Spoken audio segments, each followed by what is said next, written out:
Twitter hoping to take the Olympics by storm. But what's next in its bag of tricks? That and more right here, right now on Digits. Good afternoon and welcome. I'm Simon Constable. Let's go straight out to the West Coast where Shira Ovide is standing by. Shira, you had the fantastic opportunity to sit down with Dick Costolo of Twitter, CEO, to talk to him about what he's been doing and what he's got planned in the future. So we know that Twitter's done very well on unplanned events, right? You know, things that just happen. Breaking news. Breaking news, events, you know, the Twitter sphere, tweets per second when something big happens, like Osama bin Laden being killed. Right. Now it's trying planned events like the Olympics. Let's talk a little bit about that. Yeah, yesterday Dick Costolo, as you said, met in New York with a number of journal reporters and editors, and one thing he talked about was one of their product priorities, which is around events. So it's making sure that when big events happen, including the upcoming Olympics, they started doing this with some NASCAR and soccer tournaments as well, they want to make sure that they're able to curate, so to speak, pull in to one single page on twitter.com the best feed of tweets from participants. And it's a way to basically make sense of what are thousands or millions of tweets about a single event like the Olympics or even an American Idol program. Is this to try and get Twitter beyond the perception that it is just for tech geeks and stuff like that?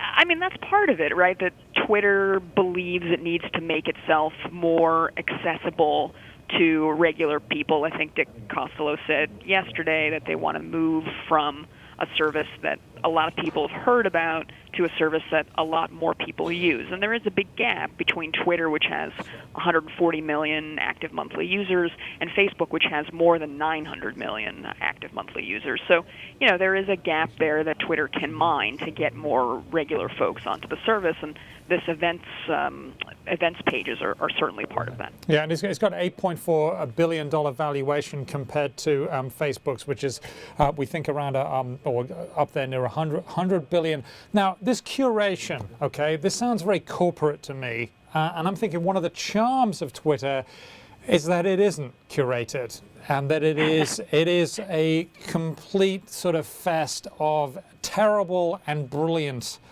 and everything in between.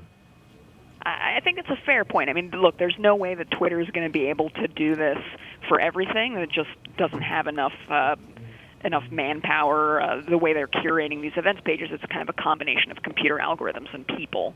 So you can't do it for every event. Twitter did say they're working on ways to help third parties also do these kinds of curations for smaller scale events. So if you're having a tech conference, a little tech conference somewhere, you'll be able to pull in all of the tweets that are related to that tech conference. Obviously, that's not something Twitter is going to do, small-scale event like that. But you're right, part of the joy of Twitter is the serendipity of running across random tweets on random topics.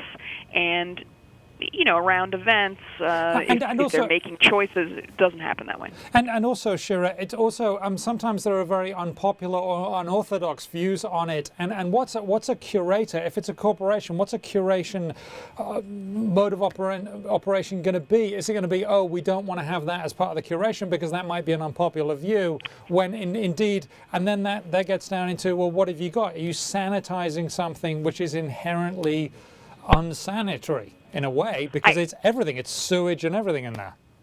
I think that's a very fair point, and I'm sure those are the kinds of questions Twitter's going to face as it does more and more of these curated events, that when you're acting as an editor, people can question the editorial choices you make. Yes, and I'm sure they will. If they can, they will. So what about more ads coming up? We saw ads in the NASCAR, commercials in NASCAR. Are we going to see more of that sort of thing to try and get the Twitter feed out there? I mean, absolutely. One thing that we've seen Twitter do, particularly this year, is really turn up the dial on their advertising business. That they've introduced ads in mobile in a big way, on mobile devices in a big way, and they are going to have ads in some of these events pages, including the Olympics. They're selling ads to Olympic sponsors in that Twitter Olympics events page. And look, if you're a company like Twitter, you're trying to grow. advertising is where the money is, and they're going to mine it in a big way, particularly around these events where they know that people are already congregating on Twitter for big sports or big television happenings like awards shows.